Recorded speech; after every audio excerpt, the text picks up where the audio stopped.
मेरे प्यारे कृष्ण भक्तों को मेरा प्यार भरा राधे राधे। आज हम श्रीमद् भागवत के तृतीय स्कंद के 31वें अध्याय में प्रवेश करेंगे, जिसमें मनुष्य योनि को प्राप्त हुए जीव की गति का वर्णन किया गया है।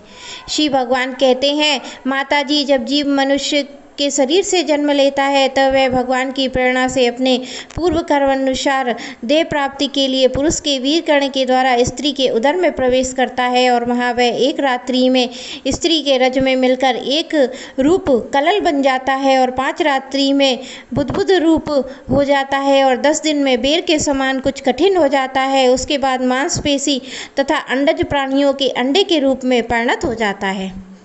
1 महीने में उसके सिर निकल आता है और 2 मास में हाथ पाँव आदि अंगों का विभाग हो जाता है तथा 3 मास में नख रोम अस्थि चर्म स्त्री पुरुष के चिन्ह अन्य छिद्र उत्पन्न हो जाते हैं और 4 मास में उसे मांसादि 7 धातुएं पैदा हो जाती हैं और 5वें महीने में उसे भूख प्यास लगने लगती है और 6ठे मास में झिल्ली से लिपटकर वह दाहिनी कोख में घूमने लगता है।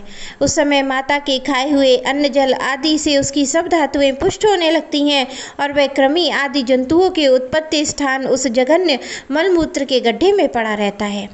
वह सकुमार तो होता ही है, इसलिए जब वहाँ के भूखे कीड़े उसके अंग प्रत्यंग नोचते हैं तब वह क्लेश के कारण वह क्षण क्षण में अचेत होता रहता है। माता के खाए हुए कड़वे, तीखे, नमकीन, रूखे, खट्टे आदि उग्र पदार्थों का स्पर्श होने से उसके सारे शरीर में पीड़ा होने लगती है।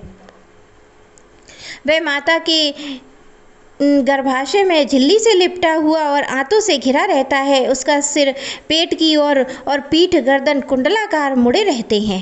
वह पिंजड़े में बंद पक्षी के समान पराधीन और अंगों को हिलाने डुलाने में असमर्थ रहता है। इस समय अदृष्ट की प्रेरणा उसे स्मरण शक्ति प्राप्त होती है। तब वह अपने सैकड़ों जन्मों के कर्म याद आ जाते हैं और वह बेचैन हो जाता है तथा उसका दम घुटने लगता है। ऐसी अवस्था में उसे क्या शांति मिल सकती है। 7वां महीना आरंभ होने पर उसे ज्ञान शक्ति का उन्मेष हो जाता है, परंतु वह प्रसूति वायु के चलायमान रहने के कारण वह उसी उदर में उत्पन्न हुए विष्ठा के कीड़ों के समान एक स्थान पर नहीं रह सकता है। तब वह सप्त धातु में स्थूल शरीर में बंधा हुआ वह देहात्मदर्शी जीव अत्यंत भयभीत होकर दीनवाणी से कृपा याचना करता हुआ हाथ जोड़कर उस प्रभु की स्तुति करता है जिसने उसे माता के गर्भ में डाला है। जीव कहता है, मैं बड़ा अधम हूँ। बलवान ने मुझे जो इस प्रकार की गति दिखाई है वह मेरे योग्य ही है। वे अपनी शरण में आए हुए इस नश्वर जगत की रक्षा के लिए ही अनेक प्रकार के रूप धारण करते हैं। अतः मैं भी भूतल विचरण करने वाली उन्हीं के निर्भय चरणाबिंदों की शरण लेता हूँ, जो मैं इस माता के उदर में देह, इंद्रिय और अंतकरण रूप माया का आश्रय कर पुण्य पाप रूप कर्मों में आच्छादित रहने के कारण बुद्ध की तरह हूँ। वही मैं यही अपने संतप्त हृदय में प्रतीत होने वाली उन विशुद्ध, अविकारी और अखंड बोध रूप परमात्मा को नमस्कार करता हूँ। मैं वस्तुतः शरीर आदि से रहित होने पर भी देखने में पंच भौतिक शरीर से समृद्ध हूँ और इसलिए इंद्रिय, गुण, शब्दादि विषय और चिदाभास रूप जान पड़ता हूँ। अतः इस शरीर आदि के आवरण से जिनकी महिमा कुंठित नहीं हुई है, उन प्रकृति और पुरुष की नियंता सर्वज्ञ परम पुरुष की मैं वंदना करता हूँ। उन्हीं की माया से अपने स्वरूप की स्मृति नष्ट हो जाने के कारण यह जीव अनेक प्रकार के सत्वादिक गुण कर्म के बंधन से युक्त इस संसार मार्ग में तरह तरह के कष्ट झेलता हुआ भटकता रहता है। अतः उन परम पुरुष परमात्मा की कृपा के बिना किस युक्ति से इसे अपने स्वरूप का ज्ञान हो सकता है। मुझे जो यह त्रैकालिक ज्ञान हुआ है यह उनके सिवा और किसने दिया है, क्योंकि स्थावर जंगम समस्त प्राणियों में एकमात्र वे ही तो अंतर्यामी रूप अंश से विद्यमान है। अतः यह जीव रूप कर्म जनित पदवी का अनुवर्त कराने वाले हम अपने त्रिविध तापों की शांति के लिए उन्हीं का भजन करते हैं। भगवान, यह देवधारी जीव देह के उदर के भीतर मलमूत्र रुधिर के कुएं में गिरा हुआ है। उसकी जठराग्नि से इसका शरीर अत्यंत संतप्त हो रहा है।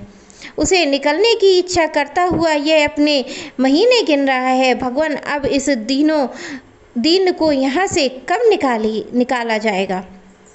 स्वामिन, आप बड़े दयालु हैं। आप जैसे उदार प्रभु ने ही इस 10 मास के जीव को ऐसा उत्कृष्ट ज्ञान दिया है। दीन बंधु, इसे अपने किए हुए उपकारों से ही आप प्रसन्न हो, क्योंकि आप को हाथ जोड़ने के सिवा आपके उस उपकार का बदला तो कोई दे ही क्या सकता है। प्रभु, संसार के ये पशु पक्षी आदि अन्य जीव अपनी मूढ़ बुद्धि के अनुसार अपने शरीर में होने वाले सुख दुख आदि का अनुभव करते हैं, किंतु मैं आपकी कृपा से शम दम आदि साधन संपन्न शरीर से युक्त हुआ हूँ। अतः आपकी दी हुई विवेकवती बुद्धि से आप पुराण पुरुष को अपने शरीर के बाहर और भीतर अहंकार के आश्रयभूत आत्मा की भांति प्रत्यक्ष अनुभव करता हूँ।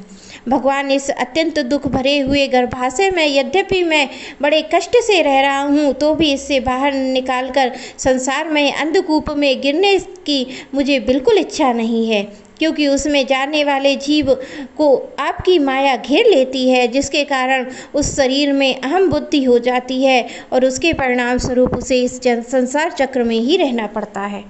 अपनी व्याकुलता को छोड़कर हृदय में श्री विष्णु भगवान के चरणों को स्थापित कर अपनी बुद्धि की सहायता से ही अपने को बहुत शीघ्र इस संसार रूप समुद्र से पार लगा दूंगा, जिससे मुझे इस प्रकार के दोषों से युक्त इस संसार दुख फिर न प्राप्त हो। कपिल देव जी कहते हैं, माता जी, वह 10वें महीने का जीव गर्भ में ही रहकर जब इस प्रकार विवेक संपन्न होकर भगवान की स्तुति करता है, तब वह अधोमुख बालक को प्रसव काल की वायु तत्काल बाहर आने के लिए ढकेलती रहती है। उसे सहसा ठेलने पर वह बालक अत्यंत व्याकुल होकर नीचे सिर करके बड़े कष्ट से बाहर निकलता है और उस समय उसकी श्वास गति रुक जाती है और पूर्व स्मृति नष्ट हो जाती है।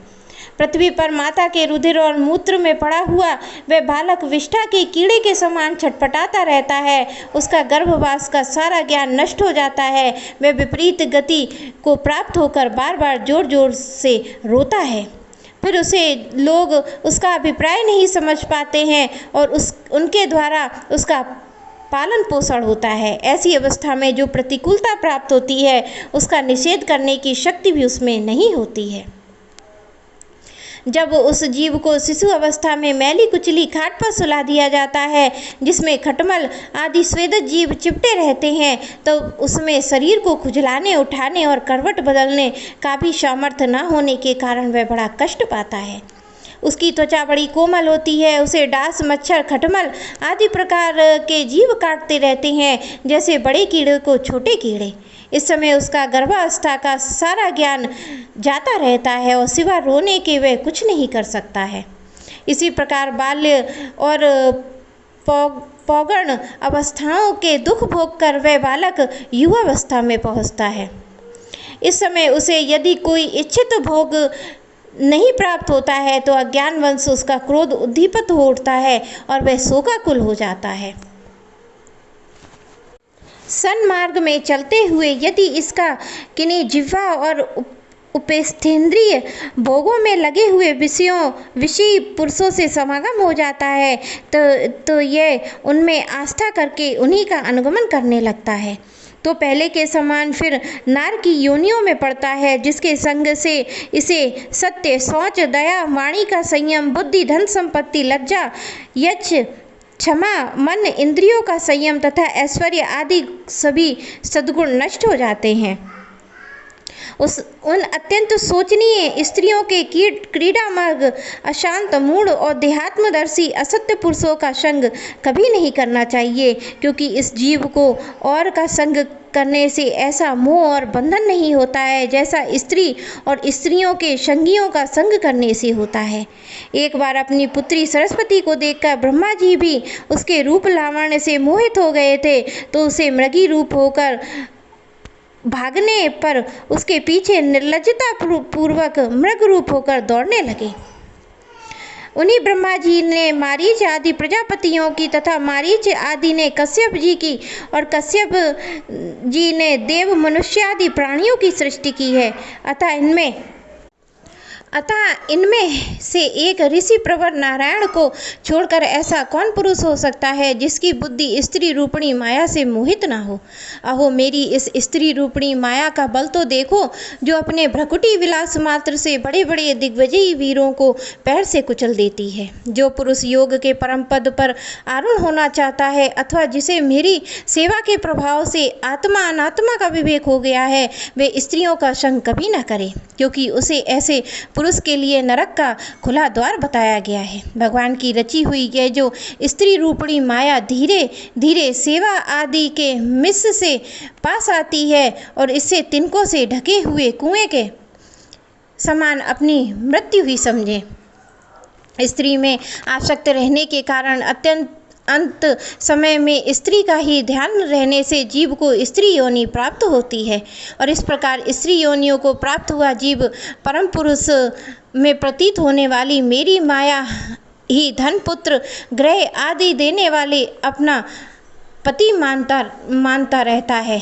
सो जिस प्रकार व्याध का गान कानों को प्रिय लगने पर भी बेचारे भोले भाले पशु पक्षी को फंसाकर उसके नाश का ही कारण होता है, उसी प्रकार उन पुत्र पति ग्रह आदि को विधाता की निश्चित की हुई अपनी मृत्यु ही जाने। देवी जीव की उपाधिभूत लिंग के देह के द्वारा पुरुष एक लोक से दूसरे लोक में जाता है और अपने प्रारब्ध कर्मों को भोगता हुआ निरंतर अन्य देह की प्राप्ति के लिए दूसरे कर्म करता है।